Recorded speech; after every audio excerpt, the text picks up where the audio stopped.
Olá, este conteúdo é de outro país, a tradução foi feita pelo navegador e contém vários erros. Malpass, o presidente do Banco Mundial, pressionou a China, fez comentários irresponsáveis sobre os direitos dos credores da China em países africanos e foi até mesmo suspeito de criar uma barreira deliberada entre a China e a África.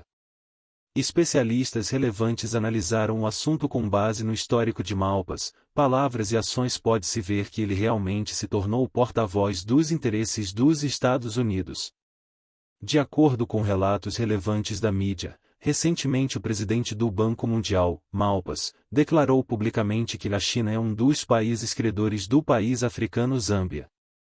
Pode-se dizer que o comportamento da China nas negociações do país credor não faz muito tempo. A Zâmbia está em uma situação muito difícil. O processo de reestruturação da dívida da Zâmbia será adiado diretamente, o que pode ser considerado muito hostil para a Zâmbia. Achamos que a China deveria considerá-lo seriamente. Seria melhor se o pedido irrealista pudesse ser descartado diretamente. Você deve saber que a assistência da China aos países africanos é bem conhecida no mundo. A China tem repetidamente aliviado suas dívidas. Portanto, as relações China-África sempre foram muito amigáveis para muitos países africanos. Quando o país menciona a China, expressa um alto grau de reconhecimento e confiança. Então, por que Malpass disse isso? É muito óbvio que antes de se tornar presidente do Banco Mundial, Malpass também foi vice-secretário do Tesouro dos Estados Unidos quando o ex-presidente dos Estados Unidos Trump estava concorrendo às eleições. Se você comparar com cuidado, o discurso de Malpass pode ser considerado muito semelhante ao tom do atual secretário do Tesouro dos Estados Unidos, Yellen.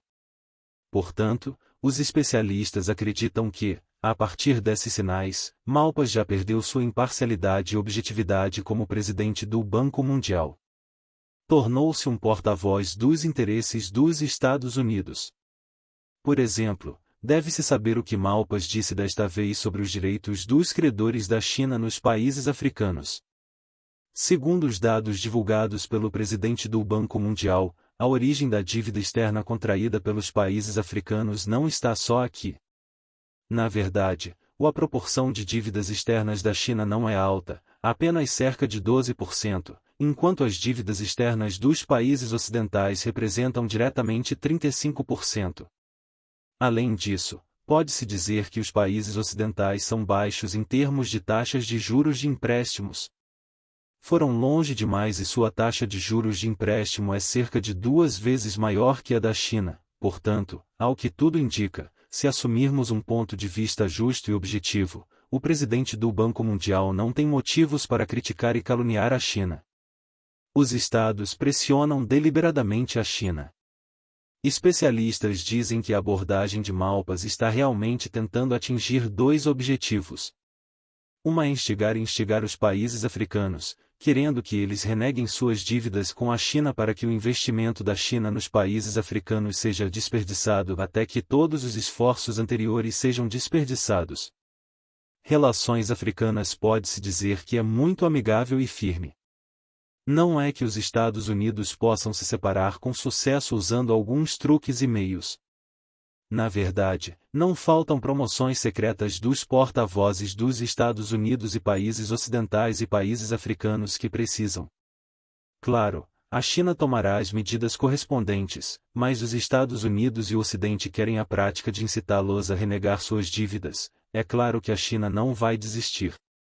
Outro objetivo do Malpass é criar uma barreira entre a China e a África, que vem se desenvolvendo nos últimos anos. É sabido que a ajuda da China aos países africanos não apenas ajudou os países africanos a construir uma grande base. As instalações também desempenharam um importante papel na promoção de seu desenvolvimento econômico. Vendo que a China está se tornando cada vez mais popular nos países africanos, os Estados Unidos querem interferir nisso para romper e abrir uma brecha entre a China e a África, a fim de alcançar seus próprios motivos ocultos.